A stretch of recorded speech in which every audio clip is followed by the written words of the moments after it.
Bonjour, je vous retrouve en chair et en os dans mon jardin en ce début d'été magnifique, une période idéale pour se consacrer à sa santé.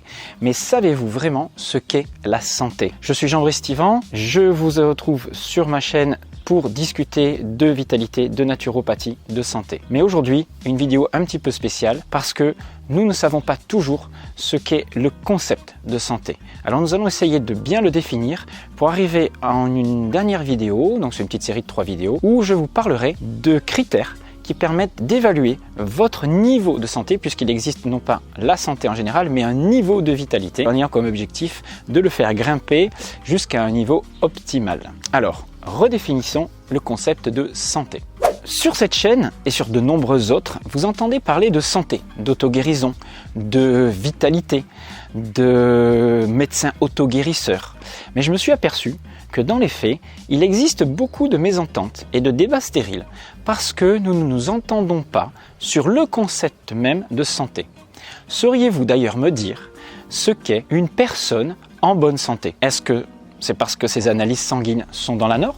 Est-ce que c'est parce que son IMC est correct? Mais vous avez beaucoup de personnes qui ont un léger surpoids et qui vivent très longtemps en bonne santé. Est-ce qu'elles sont vraiment en bonne santé? C'est ça la question. Est-ce qu'une personne capable de courir un marathon est une personne en bonne santé? Et une personne qui n'arrive pas à faire plus de 3 km serait en mauvaise santé? Est-ce que tenir une posture de yoga pendant X temps est un critère de santé?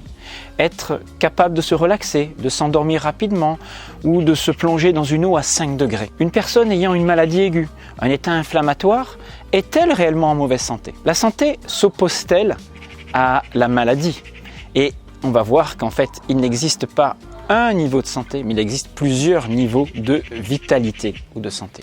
Alors depuis des années, j'ai essayé de définir les paramètres, les critères qui permettraient d'évaluer le niveau de vitalité et donc de santé d'une personne, puisqu'en naturopathie, ces deux notions, vitalité et santé, se confondent. Pour savoir si vous êtes vraiment en bonne, moyenne ou mauvaise santé, j'ai essayé donc de définir des critères faciles à observer et à mesurer.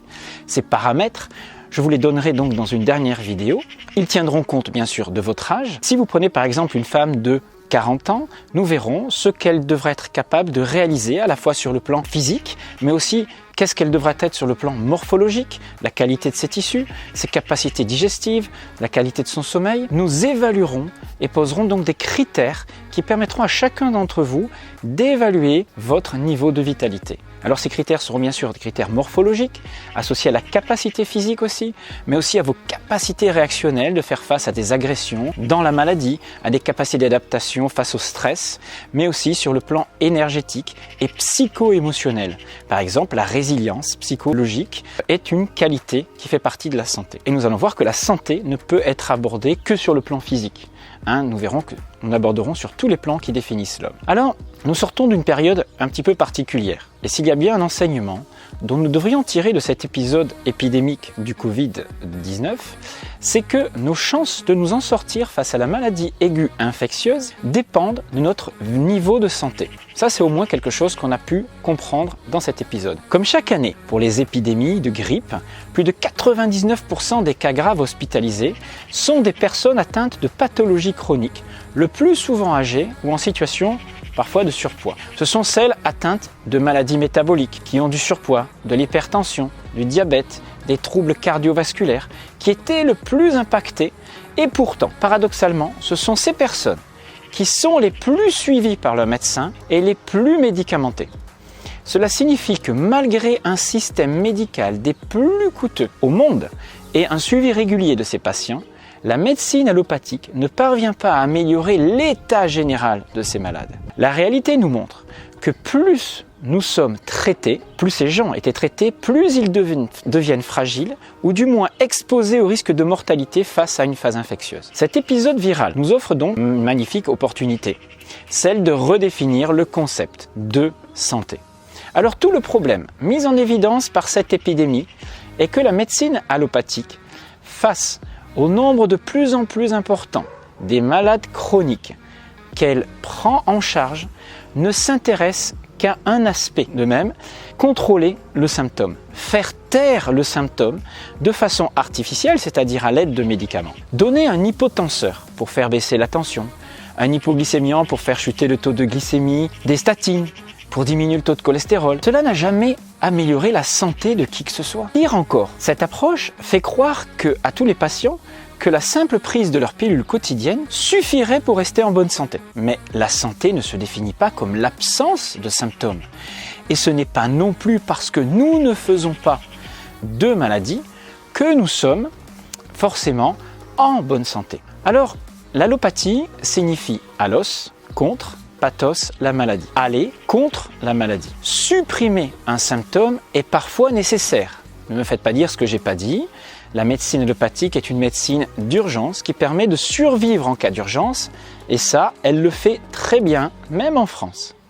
Mais cette approche, si elle sauve des vies, n'a jamais redonné la santé à qui que ce soit. Nous sommes donc à un moment de notre histoire où il devient important de nous interroger sur la définition même de la santé et de la maladie, bien sûr.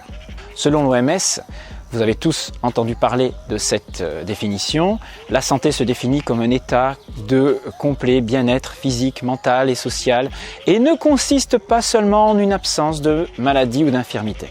Alors cette définition ne correspond pas du tout à la réalité d'une médecine qui ne peut évaluer cet état complet de bien-être. Elle se contente de mesurer des paramètres, c'est vrai, l'IMC, la glycémie, la tension, le taux de globules rouges, la CRP, les taux inflammatoires, etc. Ce qui est intéressant, ce sont des informations intéressantes et elle fait en sorte qu'une chose, ramener ces taux, ces chiffres, dans des normes à coup de chimie. Alors tous ces chiffres ne sont que des indicateurs d'un problème beaucoup plus profond et non le problème lui-même. On se trompe complètement de cible. Cette approche de la santé, ou plutôt de l'absence de maladie, puisqu'on cherche juste à étouffer le symptôme, pose en plus deux problèmes majeurs. Toutes les normes de référence comprennent l'IMC, le taux de cholestérol, HDL, LDL, votre niveau de tension aujourd'hui, etc., varient en fonction de l'état moyen de la population. Par exemple, certaines personnes qui sont considérées aujourd'hui comme étant en surpoids léger seraient considérées, il y a peut-être 40 ou 50 ans, comme étant déjà en début de surpoids pathologique. Le poids moyen ayant augmenté, on devient beaucoup plus tolérant face à l'excédent de graisse. Idem pour les chiffres de référence de la glycémie.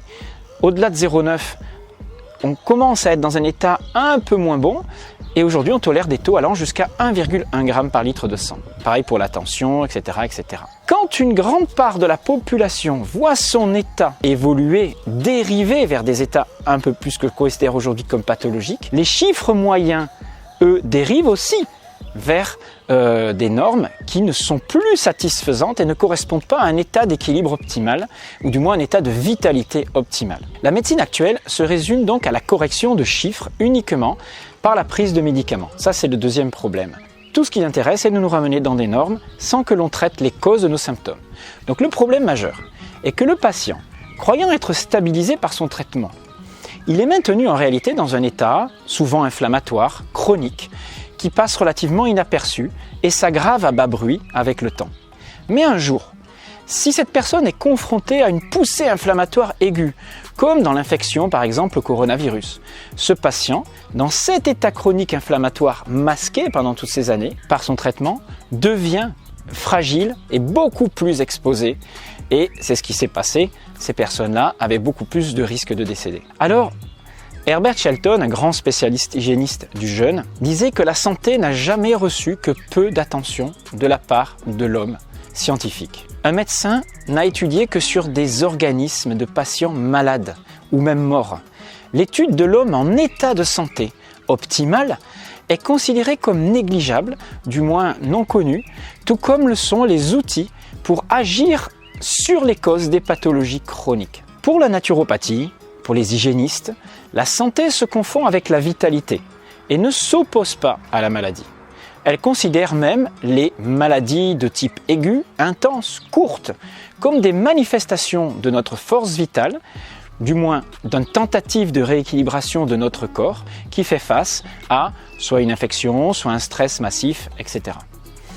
Donc ces symptômes aigus sont même encore bien plus que cela, on verra, si l'on en comprend le sens, comme dans l'approche psychobiologique des maladies. Plus notre organisme réagit dans des poussées inflammatoires aiguës, rapidement suivies bien sûr d'une disparition naturelle des symptômes, plus notre santé est considérée comme bonne.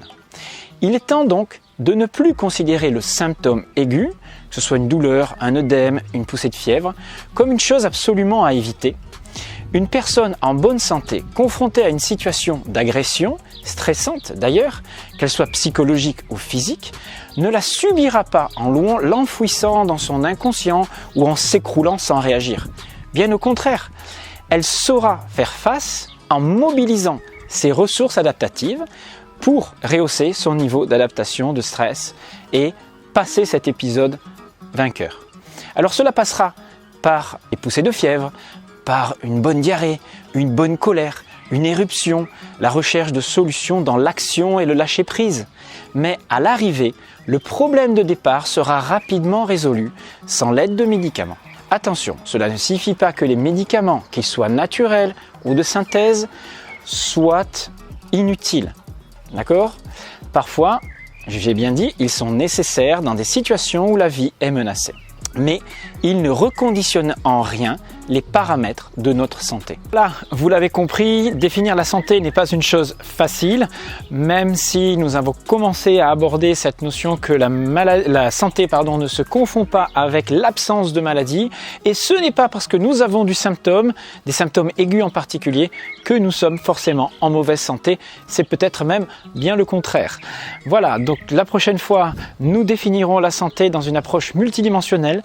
Je vous expliquerai que ce n'est pas parce que nous améliorons notre capital santé sur le plan physique ou simplement énergétique que nous sommes dans une santé optimale, mais qu'il faut tenir compte aussi de la dimension psycho-émotionnelle, voire spirituelle de la santé. Et ça, il n'y a pas beaucoup d'hygiénistes, de naturopathes qui en parlent, ou alors de façon très superficielle. Voilà, donc je vous expliquerai cette notion de multidimensionnalité en rapport avec la santé sur notre prochaine vidéo. À très bientôt. Passez un très bel été et pour toutes les informations concernant nos formations, stages, retrouvez-nous sur alsacenaturo.com. C'était Jean-Brice Stivan.